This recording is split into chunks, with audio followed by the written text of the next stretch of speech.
कल रात काफी जो है इलाकों में भारी जो है तूफान और साथ में ओलावृष्टि हुई है और इससे काफी नुकसान हुआ है।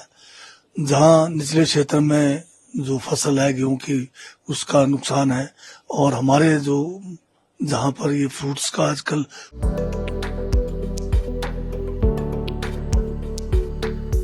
मिट्टी से सोना उगाते मेहनतकश किसानों के जीवन में समृद्धि लाएगा हिमाचल प्रदेश का वर्ष 2025-26 का बजट। सुदृढ़ ग्रामीण अर्थव्यवस्था के संकल्प को मुख्यमंत्री ठाकुर सुखविंदर सिंह सुक्खू दृढ़ प्रयासों से कर रहे साकार। प्राकृतिक खेती से उगाई मक्की और गेहूं पर समर्थन मूल्य देने वाला हिमाचल देश का पहला राज्य। पिछले बजट में प्राकृतिक खेती से उगाई गई मक्की के न्यूनतम समर्थन मूल्य को 30 रुपए प्रति किलोग्राम तथा गेहूं के न्यूनतम समर्थन मूल्य को 40 रुपए प्रति किलोग्राम किया। वर्तमान बजट में मक्की के न्यूनतम समर्थन मूल्य को बढ़ाकर 40 रुपए प्रति किलोग्राम तथा गेहूं के न्यूनतम समर्थन मूल्य को 60 रुपए प्रति किलोग्राम किया गया।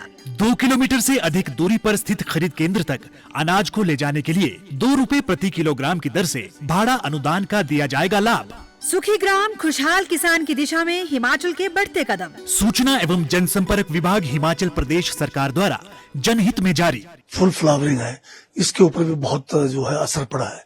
अभी जो सुबह बहुत जो है इलाकों से ये जो हमें सूचना मिली है उसमें जो फ्लावर्स जो है हमारे एप्पल फ्लावर्स, स्टोन फ्रूट्स के जो फ्लावरिंग है उस पे काफी जो है नुकसान हुआ है। तो अब इसका मूल्यांकन करना है। अभी मैं जो है रेवेन्यू डिपार्टमेंट और हॉर्टिकल्चर डिपार्टमेंट इनको जो है निर्देश दे रहा हूँ कि इसका मूल्यांकन करके कितना नुकसान हुआ है उसका जायजा लेंगे। अभी तक मेरे पास तो कोई जानकारी नहीं है ह्यूमन लॉस का, पर ये जो नुकसान खासकर जो फ्लावरिंग है आजकल फ्रूट्स का, खासकर एप्पल बेल्ट का है, मेरे किन्नौर से भी सूचनाएं आई है और अन्य जगह से भी है कि उससे काफी ज्यादा ओलों का साइज भी बड़ा था, जिस कारण जो है फूल कई जगह पे टोटली झड़ गए, ये बताया जा रहा है। अभी अब सूचनाएं आनी जारी है, पर यह है कि कई जगह पे तूफान के कारण काफी पेड़ उखड़ गए हैं, सड़कों को भी बाधित किया है। हिमाचल प्रदेश में 1968 का एक नियम है जिसके तहत जिनके पास 20 बीघे से कम भूमि है उनको सरकारी भूमि देने का प्रावधान है। इसमें जो है लंबे समय से अभी अन्य जो प्रदेश में ये नियम लागू नहीं है, केवल जनजातीय क्षेत्रों में अभी भी नोतोड़ नियम लागू है। परंतु नोतोड़ देने के लिए, क्योंकि हिमाचल में या जनजातीय क्षेत्रों में सारी भूमि जो है वन भूमि है, तो उस पे अब 1980 में एफसीए का जब से कानून आया है तो हमें जो है नोतोड़ देने में जो है, क्योंकि भूमि जो है एफसीए के अंतर्गत है तो हम भूमि दे नहीं पा रहे।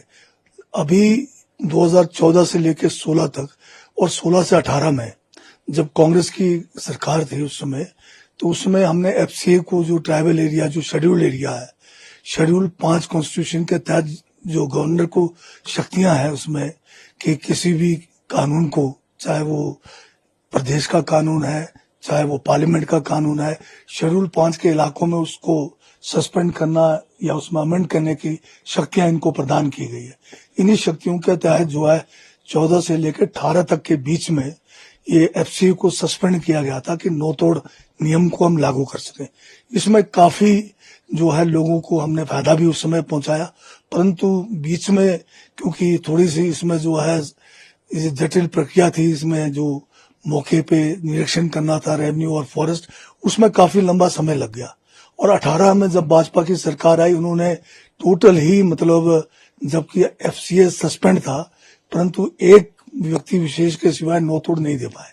एक लंबा एजिटेशन हमने उस समय विपक्ष में रहते हुए किन्नौर के अंदर किया। फिर उसमें दोबारा 2020 में 1 साल और जो है एफसीए को सस्पेंड गवर्नर महोदय ने उस समय का किया, परंतु फिर भी उस समय की सरकार ने एफसीए सस्पेंशन के बावजूद नोतोड़ की स्वीकृति प्रदान नहीं किया। आज की तारीख में कोई 20,000 से ज्यादा केस पेंडिंग है नोतोड़ की, और नए जो अप्लाई करना है वो भी लाइन में खड़े हैं। अभी 2023 में जब हमारी सरकार बनी उसके बाद तुरंत हमने जो है गवर्नर महोदय को सिफारिश की कि जनजातीय क्षेत्रों में एफसीए को कुछ समय के लिए 2 साल के लिए कम से कम इसको सस्पेंड करें, ताकि हम जो पेंडिंग केसेस हैं और जो नए पात्र व्यक्ति है उनको नोतोड़ में भूमि प्रदान करें। ये बात भी जो है सबको मालूम है कि हमारा ज्यादातर इलाका जो है बॉर्डर पे है, बॉर्डर में ज्यादातर इलाके खाली पड़े हैं, वहां से लोगों का पलायन हो रहा है।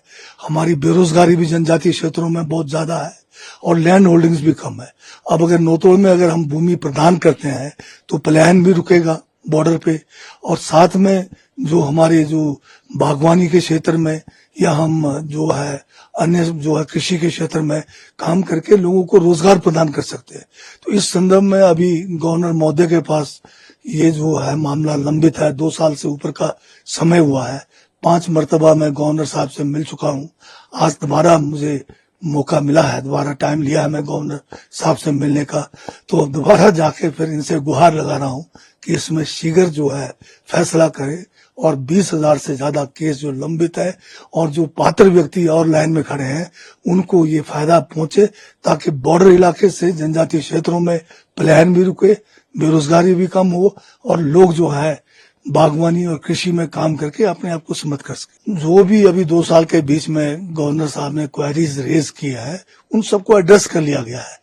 अब इसमें नौतोड़ नियम में एक बात स्पष्ट है उसमें कि ये जो पात्रता है, पात्रता उन्हीं को है जो 20 बीघे से कम जिनके पास जमीन है, और अगर उस इलाके में जमीन हो तो अगर किसी का 5 बीघा है तो वो मैक्सिमम जो है और 15 बीघा ले सकता है, परंतु इतनी जमीन भी नहीं है। यहाँ तो 2-2, 5-5 बीघा लोगों ने अप्लाई किया हुआ है, वही हम अभी तक कर नहीं पा रहे हैं। अब एक बहुत जल्दबाजी में और राजनीतिक जो है उस कारण जो है इसको भाजपा ने लाकर जो है ये ठीक नहीं किया है। लोगों का ध्यान बटाने का कोशिश की गई है और माइनॉरिटी कमिटीज को जो है कॉन्स्टिट्यूशन के तहत जो अपना खुद जो फैसला करना है अपने हित का, उससे वंचित करना बिल्कुल गलत है। अब सुप्रीम कोर्ट में केस है, सब जुडिस है, अब तो बाद में देखते हैं क्या होता है।